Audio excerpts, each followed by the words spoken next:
What is up, Instagram Live? Nice to see you all. Let's see if this works. How y'all doing? As you are tuning in, I would love to know how the sound sounds out here. It's very windy. Can you hear the wind, or are these awesome headphones blocking it out? I'd love to know. As you are tuning in, I'd love to know, number one, where you're tuning in from. Number two, love to know three things you're grateful for. Doing good, and you, very nice. Team Stone, nice to see you. Wave back at some people here. All good. Very cool. So these are working. Very nice. A little windy, but you're coming in good. Very cool. Good to hear. I was journaling this morning, and what's up from New Jersey? Nice to be here. I could be louder. I don't know if I turn up the volume on here if it'll make me any louder. I'll try to talk louder. Maybe that'll help. San Diego, California. What is up, friends? Nice to see you. Sounds like a normal. That's pretty cool. I mean, the wind, if you look at my shirt, that's how much the wind's blowing. You can see my shirt hopping around because it's blowing. That's pretty amazing. Argentina, what's up? Nice to see you. Good to go. It is windy. Maybe if I move a little closer to the wall. Let me try this. Oops. Gotta bring this with me. Bingo. Maybe if I come right over here, it'll be a little less windy, but you'll get a nice view. Kazakhstan, what is up, friends? Grateful for love, happiness, fulfillment in life from Pennsylvania. Grateful for this live, my friends and family. Very nice. Perfect. Where are we? Miami Beach. It's where our current home is. Much better. Very good. So here's our balcony view. We got a cool, beautiful day going on back there at the beach. I can hear you. Very nice. Very nice. Cool. So each day, I do a little list of 10. And I'll read you some of my lists I've written out. And I would implore you or challenge you or invite you to do some of these lists yourself. Recently, in the last few days, I wrote 10 things that will kill a relationship. That was one. Criticism is number one. Doesn't work. Kills relationships. Another one I did was, 10 vulnerable moments in my life. One of them was holding my mom's hand as she took her final breath. 10 ways to be kind to a stranger. The number one was ask them how they're feeling right now. Just say how you're feeling. Great way to be kind. 10 questions to ask someone you love. One of them, is what are you most proud of in your life today? One of the questions you can ask someone you love. Another list, 10 grateful moments from August 2019. That was fun. The other day I did 10 amazing freedoms that not everyone has. One is to travel the world freely, which not everyone can do that. I mean, there's even if you have the financial means to travel the world freely, not everyone has the ability to travel. I mean, there's certain countries where legally you're not allowed to travel. They take your passport at certain stages unless you go and do your time in the service. You have to earn your ability to travel around the world by serving the country in the army or in the military of some sort. Some countries, depending on where you were born, there's countries that just won't let you in other countries. And so the ability to travel freely to many countries is wonderful. One of my friends who used to be my neighbor in San Diego, when we first met, he had traveled to 3 or 4 countries. I just noticed him and I started traveling together. We went a bunch of places, and he's just got to his 77th country, which is pretty cool. I'm proud of him. Here's one: 10 ways to bring more joy to your day. That was what I did yesterday. So do something you love to do. Chat with someone you love. Write a love letter to your future self, saying thank you for the effort. But today I wanted to share, and today I wanted to share 10 aha moments. So 10 moments that created that oh or wow feeling in me. And hopefully, as I'm sharing mine, I'd love in the comments if you share some of your major aha moments. what has been a major epiphany in your life, a major realization, a major moment that helped you to understand something or opened your eyes to something and made you go, whoa, at some level. Like what has been a major aha moment in your life? So my first one, and this one was a pretty big one, the concept of I am enough. As a human being, the ability to get to that moment where you can look yourself in the mirror, you can observe who you are as a human, and in just plain simple, without doing anything, not that I'm doing enough every day, it's that I am enough. So in who you are and how you're being each day, just by being you, by breathing, by being in the moment, by being present, by just being right here, regardless of what you do, to know that you're enough. That's a big moment. And a lot of people struggle with that because they feel like they wake up and they get antsy because they don't feel like they are enough. So then they feel like they have to go do something in order to be enough. They have to buy something, they have to accomplish something, they have to build something, they have to create something. There's something else that has to happen before someone realizes they're enough. Oh yeah, I am enough is a single moment where I can pick out of my memories that change my entire view. Amazing. And so this concept of where in your life or when in your life that you realize you are enough as a human. Like you don't have to do anything. You don't have to go accomplish anything. You don't need medals. You don't need to win a trophy. You don't have to build a company. You don't have to have 10 perfect kids. You don't have to have the perfect marriage. You don't have to do anything. You're just you. You're enough as a human. Just enough. It's an interesting concept. Second concept, and this is a big one, I have enough. I have enough. Especially in the world I grew up in the space where people are constantly striving and driving and wanting to achieve more and be more and do more and grow more. In today's society where they're always showing you the next biggest, brightest thing. No matter if you work your face off and you can finally travel, well, then you got to get to the first class seats. And when you can finally fly first class, well, then you need to fly private. And then when you finally fly private on a little plane, then you need a bigger plane. And then when you get the bigger plane, you need an even bigger plane. And then when you get the even bigger plane, maybe you need 2 planes. It's the never enough. In the financial world, they call that the hungry ghost syndrome. There's a hunger saying there's always more from where you are right now, and you got to be better, you got to be bigger, you got to be something beyond what you are today. And so this concept of really truly being able to sit down, and I'll tell you the flip side of this is when you can finally realize, by having a heart that beats, by having the breath in your lungs, by really truly just being alive, you have more than enough. Now, once you get that, you have a full bucket. And when your bucket is full, you can always go get more without needing more, if that makes sense. There's a lot of people trying to fill the bucket, feeling that if they finally get more, then they'll finally have enough. And you got to reverse that. You got to go, no. I need to fill this bucket and realize, just by having a heartbeat, just by having a breath in my lungs, just by being present and alive, I have more than enough. I am wildly blessed. Now from there, if there's anything else I'd like to experience, awesome. Go get it. Go have it. Go feel it. Go do whatever you want to do. But doing it from a place where you know your bucket is full. Your bucket is full. I noticed I got hired to speak at an event a few weeks ago, and I was there and I was looking around and watching, and I noticed, I said, what a shitty thing is happening to a big group of humans in this room. People are on stage basically implying, if not directly saying, that you are not enough unless you come and buy my program right now. Unless you stand up, walk to the table, sign the form, and sign up right now today, you're not enough.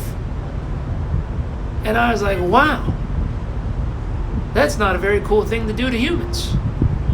Because you're making someone feel as if their bucket is missing something unless they have your magical program. And I was like, wow, that's not cool at all.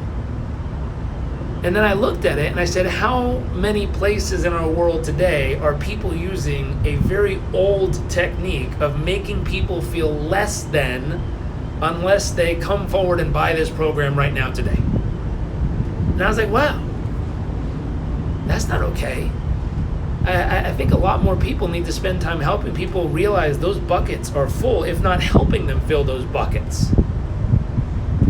And as they help them fill the buckets, now that you know you are enough, you have enough, and the third bucket is I'm loved enough. That was a big realization. That was an aha moment.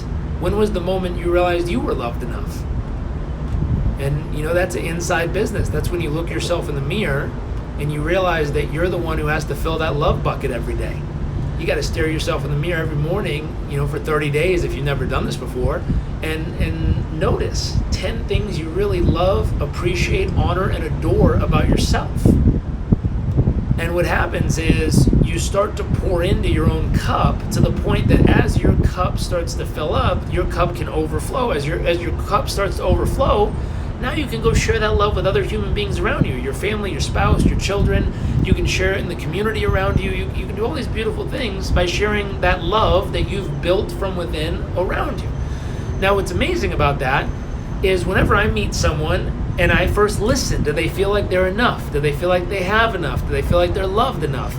If they do, then by golly, what else would they want to experience? Let's help them do it. Let's help them make that magic happen.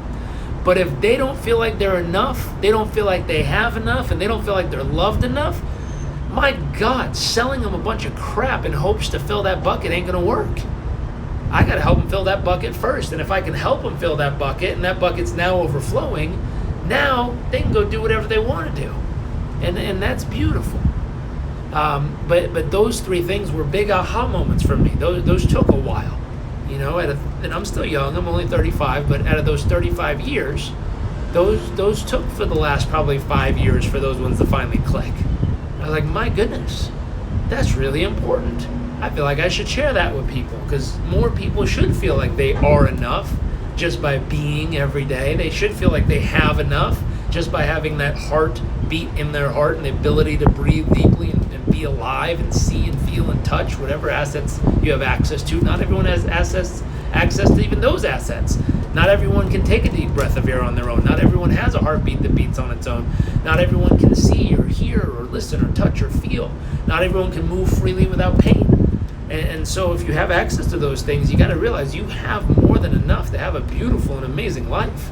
Someone says, I'm still learning. I don't have, some days I don't. It's true. That's a practice. That's where you got to fill up the buckets every day. You got to take time to remember these things. You got to take time to pour into those buckets each and every day. So I am enough. I have enough. I'm loved enough. Fourth aha moment out of 10 was going to relationships to give. Going to relationships to give instead of to get. It's so easy. I remember I was talking to a friend last night, and it's amazing. It's amazing. John, we don't have all access to two legs, but we can empower our will. We absolutely can. And you're one of those testaments of someone who doesn't have two legs, but my gosh, you can do a lot with what you do have. And that's part of that element, is looking around and saying, hey, what do I got? And what can I do with what I have to make the most of it? And realizing even without the legs, I am enough, I have enough, I'm loved enough. Now what am I going to do with it? But some people wake up, and I remember there was a story of what was it, Christopher Reeve, and they said, what was it like one day being Superman on TV and now being stuck in a wheelchair, paralyzed from the neck down? And he says, what really blows me away is watching all these able-bodied humans who have access to their arms and legs and body, who are paralyzed from the neck up, telling themselves why they can't do stuff, telling themselves why it's not possible, telling themselves why they're not enough, they don't have enough, they can't do whatever they want to do. And this was a guy in a wheelchair, paralyzed from the neck down, who was writing books, traveling the world, speaking to groups, investing in things, enhancing all this research and doing all these wonderful things when he was paralyzed in a chair. It's amazing. And so it's the challenge to say, hey, I am enough, I have enough, I'm loved enough, regardless of the situation that I'm in. Number 4, going to give versus get. I was talking to a friend last night. It's amazing. There was a huge wave, a time in history when there was a pickup world where guys were trying to pick up women or girls were trying to pick up guys. And when you look closely at it, they were magnifying one skill set, how to get a relationship. There's a lot of books right now on how to get the guy, how to get the girl. But how to get them is very different than actually how to have a partnership with them. And so I've noticed when you look very closely, a lot of these people who know how to get the guy or gal don't know how to have an actual relationship or partnership with those guys or gals, but they sure know how to get them. And so they can go get them, and then once they have them, they don't know what to do with them. And a lot of times they end up leaving and they go, oh, shoot, or they stay together and have a really difficult time together. And so I noticed, one core element if you're going to have a partnership is you got to go to that partnership to give, not to try to get. If you're going to try to get someone, you're starting off with the wrong philosophy. The philosophy should be, hey, what do I want to give most to this other human being that I could have a partnership with? And hopefully that's what they want to receive most. And what do they want to give most? And hopefully that's what I want to receive most. And if those two things match, my gosh, you got a good first point on a starting point. Doesn't mean it's going to work. It's just you got a really good starting point because what you want to give most to another human being is lining up there for both cases. The other thing that's beautiful is if you're trying to get something from someone, at some point if you ever drain it all the way out, there's nothing left, and now you got to go get it from somewhere else in your life, from the kids, from the business, from somewhere else. And all of a sudden, if you're trying to give to someone, the only reason it was run dry is because you stopped giving that gift, and that's up to you. So that's your personal challenge to keep giving. Number 5, the only person that suffers when you hold back love is you. Love with all your might. I read an article my wife shared with me. It was this father who was so busy trying to build a tech company. He was working. And one of his young children, I think he was 3 years old, ended up dying suddenly. And this guy was just shocked, like straight up stunned. And he sat there trying to figure out what in the world just happened and how did I miss out on basically his kid's entire life because he was so busy working that he wasn't really pouring all that time and love and effort into that little one. And so this concept of the only person that suffers when you hold back love is you. If you have the opportunity to love another human being as a friend, as a family member, as a colleague, as just another human that you don't even know, pour all your love into them. Love with all your might. And that's number 4 or number 5. Number 6, everyone is an example and a big ass warning. No matter how many people I've learned from, no matter how many books I've read, no matter how many courses I've attended, no matter how many seminars I've been to, no matter how many little degrees or certificates or qualifications I've achieved and accomplished and earned over the years, if you look close enough, every one of these experts and teachers and wonderful humans who are sharing their knowledge is a great example of what to do. They're a beautiful example because you go, wow, they're a beautiful example. They're sharing something with me that's incredibly useful right now. And if you look close enough, we can all find it. They're a big-ass warning and something of what not to do. There was a little comedy clip on Dave Chappelle's new Netflix. And he says, let me do a skit. Let me do an impression. And he does the impression. And he goes, here's my impression. I really like your stuff, but someday, if you ever mess up, I'm gonna crush you, and I'm gonna make sure that we take everything away from you, because you messed up. And he goes, okay, who's that impression of? And people start yelling all names, and he goes, no, that's my impression of you, the audience, because that's what you all do to us. And I start laughing. He goes, that's why I'm not up. That's why I'm not up doing comedy all the time, because if I mess up in one little way, you guys want to take everything away from me. And I started laughing. I said, how true is that nowadays? People want to cheer you on and love you, and they think you're perfect for some reason, but the moment you make one mistake, my God, they want to level your ass down to the ground. And so I laughed and I said, you know what? What's the truth here? The truth is everyone is an example of something, meaning they're doing something good that you can go, wow, I could probably do better at that. And they're an example of what to do. And everyone's a big ass warning in some area of life of what never to do. And you're like, no, don't do that. That was pretty funny. 7, use what works and leave the rest.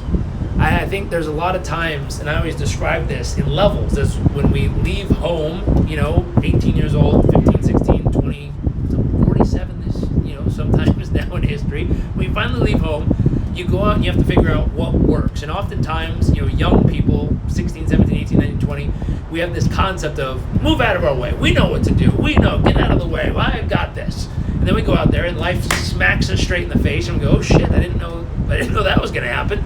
And your car gets towed, or you lose your apartment, or someone screws you in a business deal. Something happens that kind of just knocks you on your face.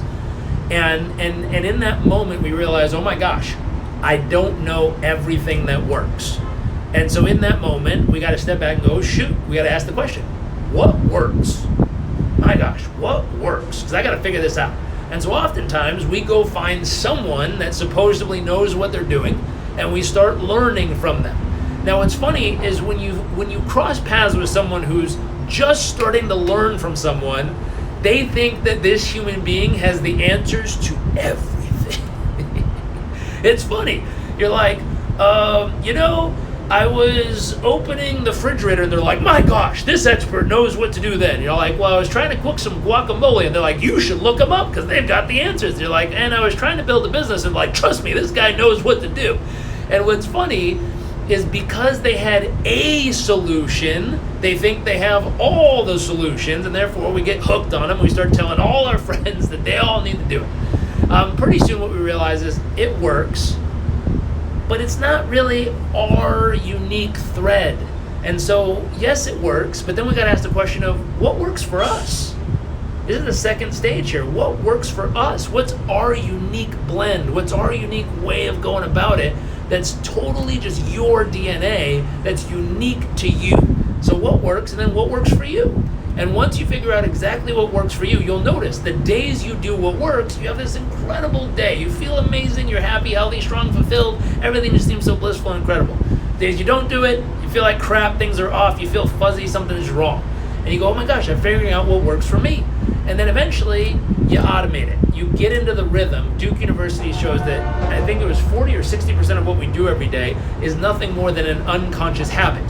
Therefore, when people say, time flies when you're getting older, all they mean is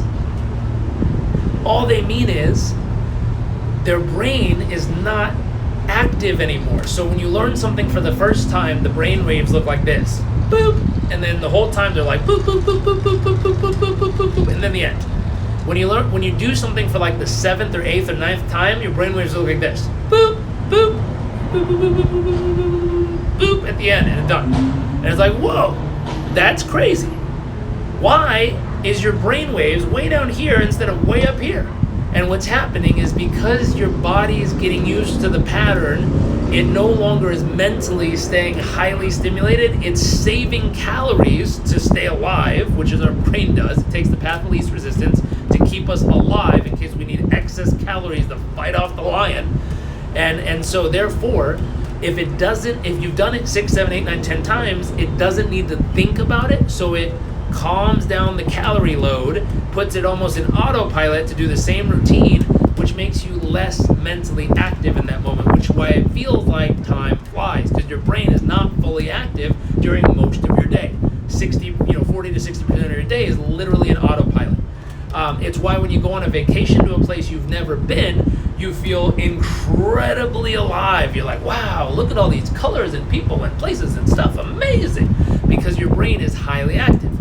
When you go on a hike, this is another place. You can go on the same hike every day, but because you're in the forest or in the mountains or in the meadow or in the field, there's a possible potential predator that could lurk there. Therefore, your brain stays highly active during the entire hiking process. It's why we feel very alive and very aware while we're hiking, while we're out in nature, while we're in the forest, while we're in the ocean, because our brain is constantly stirring. It's why we also feel tired after a full day of hiking or a full day of swimming or a full day in the ocean, because our brain was on high alert for predators the whole time, which means we were wildly aware of our surroundings and paying very close attention to anything that could possibly take us out. Versus when you're at the office, sitting at the computer, doing the same task you did yesterday, you kind of feel mentally drained, but not physically drained, which means you have energy. It's just, you kind of like, ugh, because you don't feel alive. That's very different, kind of drained. But take what works, leave the rest. Meaning, find what works for you, what works for you, automate it, have fun with it, leave everything else behind. If it doesn't work for you, it doesn't work for you. There's no reason why everything has to work for everybody. If that ain't your thing, leave it behind. Moving to the next one. This is a big one. I posted something on this the other day. There is a huge difference between pleasure and happiness. And we're a culture at this point in history that is addicted to pleasure. We're addicted to pleasurable things. Now, there's also a big piece of the culture, and the reason is, if you go back in history, back in the day, there was a lot of really heavy religious teachings that pleasure was bad. We were supposed to suppress pleasure. No, never doing pleasurable things. They're evil. It's a sin to do pleasurable things. And that's how they, that was part of the time. And now we want instant pleasure all the time. So the pendulum kind of swung the whole other direction. And we got to find, where's that center point where sure you can do pleasurable things. Someone wrote back and said they have pleasure drinking their cup of tea and watching the sunrise. And I was like, that's pretty healthy pleasure. If you find pleasure in that, that's wonderful. I don't think that's the pleasure the research is talking about. The pleasure the research is talking about is like going to Vegas and spending $20,000 on a bottle of alcohol to pour it over the crowd so you feel real cool. That's not good pleasure. Like, that ain't gonna add up to much. And it feels good in the moment. Your brain is spiking at all levels during that 7 minutes of throwing alcohol over other humans. But afterwards, it doesn't mean much. And looking back, you're not real proud of it. You're like, oh yeah, I remember when I did that. How do you know this? Watch people who got drunk and went partying. Look at the pictures the next day. Never do you see them go, wow, I did real great last night. Most of them are like, oh my God, please, no, please put that away, that wasn't me. Well, it was you. Why aren't you proud of it? Versus, if you take a picture of something that spikes happiness, like volunteering, if someone takes a picture of you volunteering at an orphanage, and 3 years later someone pulls out the picture and goes, oh my gosh, is this you? You're like, wow, that was me. What was it? Well, my gosh, I was helping at this orphanage, and oh my God, that kid was so beautiful. We had this little moment where I held their hand and colored with them, and it was the most beautiful thing. And all of a sudden, more happiness fills into your heart 3 years later. If they pull out the picture of you drunk falling off the bar 3 years later, you're like, I remember that night. That was interesting, but let's not talk about that one. Why? Because it's not pleasurable 3 years later to see yourself acting like a fool. It is pleasurable 3 years later seeing yourself doing something kind to another human. And one is happiness, one's pleasure. And it's like, pleasurable spikes in the moment and then fades over time. Happiness spikes in the moment and maintains, if not grows, over time. So one thing that's worth doing is combing through your schedule, combing through your life, combing through the things you like to do, and saying, hey, how much of my time am I spending doing pleasurable things? And how much of my time am I spending doing happiness-building things? And so what's interesting is I'm just going to choose to put 10% more happiness into every day of my life. How? By choosing 10% more things that are proven scientifically to bring more happiness. So journaling about 3 things you're grateful for, volunteering and helping someone in need, exercising a signature strength, doing something you're good at, meditating, exercising. Those are a handful off the top of my head that I can remember, are scientifically proven, if done for 30 days in a row, will overall increase your happiness and satisfaction with life. A lot of research on this stuff, which is awesome. Number 9 is the big one. It's all part of life. Everything. It's all part of life. Some of it's the not so great part of life. Some of it's the great part of life. Some of it's the neither part of life, just kind of the middle. And so what I've learned is, don't judge it. Just realize everything that happens is part of life, man. That's why it happened. Part of life. Doesn't make it right, doesn't make it good, doesn't make it bad, doesn't make it wrong. It's just part of life. And that's, in the coaching essence, that's one of the most powerful things I've ever learned how to do, is I get people literally who message me just about every day with all kinds of things, and they're like, oh my God, I can't believe I'm going to tell you this. Here's the situation I'm going through, or here's what I went through, or here's what I've been through. And I go, okay, that's part of life. And they go, yeah, but it was horrible. And I said, it doesn't have to be. Oh, it was the best thing ever. Maybe. I don't know. It's just part of life. Everything that happens is part of life. And what happens to you is part of your life. And if it's part of your life, then we got to ask the question, what are we going to do with it? What are we going to do with it? You know, if it's part of life and it's part of your life, then what are we going to do with it? What do we do with it from here? You know, if you lose a limb, what are we going to do from here? You can sit and sulk about it, or you can figure out how to get up and keep going. You know, I recently lost my mom. I can sit and sulk about it, or I can figure out what to do with it and how to move forward and how to still spread great things she taught me to good people and hopefully help people. It's that concept. It's part of life. And when you get to that moment and you stop going, that's not supposed to be part of my life, and that shouldn't have happened, and that should have happened. Shoulds and shouldn'ts kill you. They take away all the experience of going, oh, well, shit, that happened. Part of life. Now what do we do? And when you get into that moment of just being like, wow, okay, it happened. Now what? It takes away all the tension and the angst and the pain and the frustration and the anger and the upset, and instead allows you to experience that. It's part of life. What's up, John Lee? How's Fiji, sir? I haven't told everyone on here yet. My wife and I are buying a house in Puerto Rico right now, so we're going to be moving down there as our home base. And my good friend John Lee Dumas, if you haven't listened to his podcast, go to eofire.com and put EO Fire Jared Robbins. Listen to our episode together. It's awesome.